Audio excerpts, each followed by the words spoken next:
हिवाळ्याच्या ऋतूला संपायला अवघे 2 महिने बाकी आहेत आणि पक्ष्यांना पाण्याची व अन्नाची टंचाई व्हायला सुरुवात झाली आहे।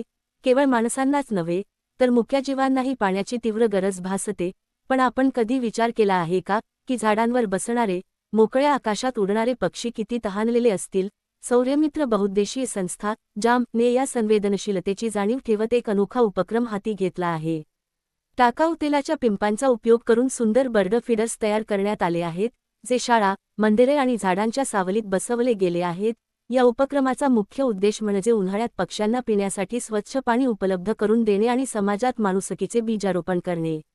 दिनांक डिसेंबर 19 ला मोहाडी तालुक्यातील जिल्हा परिषद प्राथमिक शाळा खेरलांजी येथे विविध झाडांच्या सावलीत खाली तेलांच्या पिंपांपासून बनवलेले बर्ड फीडर लावण्यात आले व शाळेतील ग्राउंड सभोवताल वृक्षारोपण करण्यात आला। त्यावेळी शाळेचे मुख्याध्यापक बी. एस. डाखोरे, शाळा व्यवस्थापन समिती अध्यक्ष दीपक हेंगे, उपाध्यक्ष अविनाश झंजाड, माजी शाळा व्यवस्थापन समिती अध्यक्ष अतुल धांडे, कबड्डी प्रशिक्षक सारंग लेदे, राहुल मंडलेकर व कर्मचारी उपस्थित होते। त्यावेळी शाळेतील डाखोरे सर यांनी सौर्यमित्र बहुउद्देशीय संस्था जाम सदस्यांचे मनःपूर्वक आभार मानले व पुष्पगुच्छ देऊन सर्वांचे स्वागत केले। त्यावेळी संस्थेचे अध्यक्ष संस्थापक मयूर कुथे, सचिव छत्रपाल भिवगडे, उपाध्यक्ष रोहित मरकाम, सदस्य समीर शिंदपुरे, रक्षक धुमनखेडे, राजहंस फटिंग, प्रशांत बर्वेकर, राहुल घोणाडे, कुणाल कळंबे आदी उपस्थित होते।